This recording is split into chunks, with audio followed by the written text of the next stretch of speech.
जो मैंने भी पैसा कमेबा जदि चाहूँगी ताहले ए वीडियो को संपूर्ण जाई देखंतु।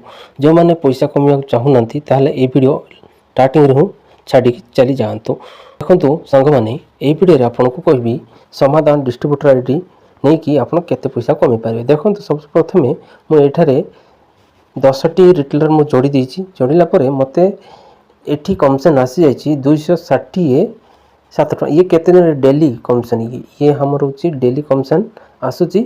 आउ एटा मु प्रथमे जेतो कंपनी मते ऑफर करथिला डिस्ट्रीब्यूटर आईडी पे मु मना कर देइथिली, किंतु से कहिला किंतु तमे 10टा जदि रिटेलर कंटिन्यू जदि काम करि परिबो ताहले आपण 500 पर्यंत कमी परिबो। मु भाबिली 500 तो कमी पारनी, किंतु दिन को 260 टका पर्यंत कमिशन मते आसुची। देखंतु संग माने ए वीडियो रे आपन को पूरा प्रूफ सहित आपन को देखि दिछि। मोर होछि एठारे मेन बैलेंस रे आपन देखि परथुवे एडा आपन देखंतु एबे केते टका अछि। से बलिया आपन भी डिस्ट्रीब्यूटर आईडी नै कि अत्यंत 10टा रिटेलर जोड़ंतु आउ डेली इनकम घरे बसी बसी स्टार्ट करंतु। समाधान डिस्ट्रीब्यूटर आईडी नै कि पैसा कमार चाहूचंती ताहले एटी स्क्रीन ऊपर गोटे नंबर शो होची, आपण माने कांटेक्ट करी डिस्ट्रीब्यूटर आईडी नै पारिबे। वीडियो को लास्ट जाय आपण माने देखिथिबारु आपनको बहुत बहुत धन्यवाद। जय जगन्नाथ।